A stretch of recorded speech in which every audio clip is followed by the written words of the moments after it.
Salut à toi, le Padre te propose de voir aujourd'hui ce que c'est que le baptême.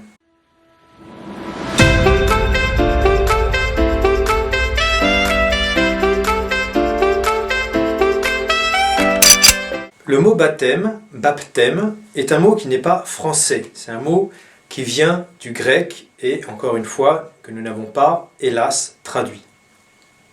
Baptizo, en grec, ça veut dire plonger, je plonge. Plouf. Le geste du baptême, c'est de prendre quelqu'un et de le plonger dans l'eau. Et, par ce signe-là, est signifié autre chose, c'est la plongée en Dieu. Lorsque je plonge matériellement quelqu'un dans l'eau, je le plonge spirituellement en Dieu. Cette pratique du baptême chez les chrétiens a été empruntée à Saint Jean le Baptiste, qui est le dernier des prophètes de l'Ancien Testament, le premier des disciples du Christ, puisqu'il a été déjà in utero, et il a reçu comme mission de Dieu, il a reçu l'inspiration de Dieu d'aller prêcher un baptême de conversion, d'aller plonger les gens dans l'eau du Jourdain pour que ces gens se convertissent, qu'ils retournent leur cœur, qu'ils tournent leur cœur vers Dieu. Conversus, ça veut dire se retourner.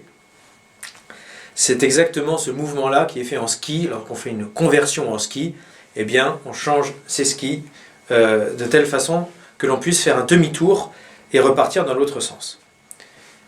Le mouvement de conversion était symbolisé aussi par Saint Jean-Baptiste par le fait de passer d'une rive du fleuve à l'autre à travers le baptême dans le Jourdain. Ils avaient peut-être de l'eau, il était aux sources du Jourdain, donc ils avaient de l'eau à peu près jusqu'aux genoux, jusqu'à la taille. Et l'eau était claire. Mouvement de conversion, passer d'une rive à l'autre, symbolisant passer d'un mode de vie à un autre, après être passé dans le fleuve pour se laver. L'eau, ça lave, surtout quand on frotte, et du coup, il y a dans le baptême de Jean-Baptiste une idée de conversion, de changement de vie. Dans le baptême des chrétiens, nous reprenons ce sens-là. Jésus, lorsqu'il vient voir Jean-Baptiste, demande à être baptisé. Et Saint Jean-Baptiste s'offusque en disant « Comment se fait-il que c'est toi qui me demandes le baptême alors que ça devrait être moi qui devrais recevoir le baptême de toi ?» S'il y a quelqu'un qui a besoin de conversion, c'est moi, homme très saint en ce qui concerne Jean-Baptiste. On dit qu'il a été confirmé en grâce, devenu saint dès le sein de sa mère, dès le ventre de sa mère.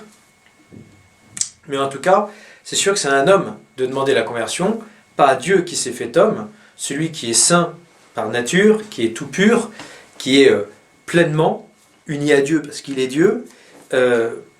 C'est pas lui qui a besoin de conversion. Et Jésus lui dit, laisse faire, c'est ainsi qu'il convient d'agir, plus tard tu comprendras. Et le Seigneur, en acceptant le baptême de Jean-Baptiste, veut simplement nous montrer l'exemple, nous montrer la voie. Nous aussi, nous devons passer par là.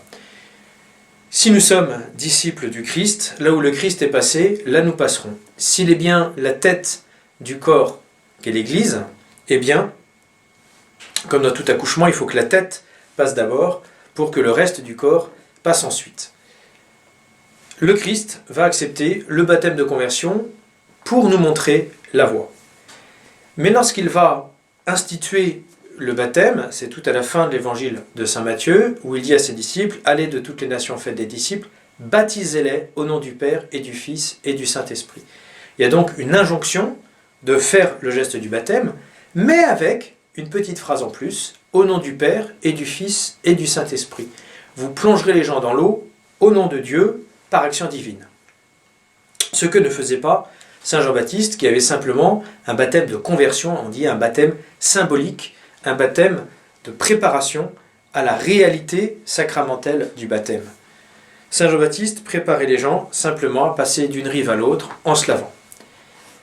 Dans le baptême chrétien, il y a vraiment cette idée de plongeon, de faire plouf, de ne faire plus qu'un. Avec qui ? Avec Dieu. Le baptême, je dis souvent, c'est ça. C'est Dieu qui vient habiter mon âme, ou moi qui vais ouvrir mon cœur à Dieu. Est-ce que c'est Dieu qui plonge en moi? Est-ce que c'est moi qui plonge dans Dieu? Je crois qu'effectivement, c'est plutôt nous qui plongeons dans Dieu. Même si nous disons que c'est Dieu qui va rentrer en nous. En tout cas, il y a bien cette rencontre qui se fait, cette union qui se fait de l'un à l'autre dans le baptême.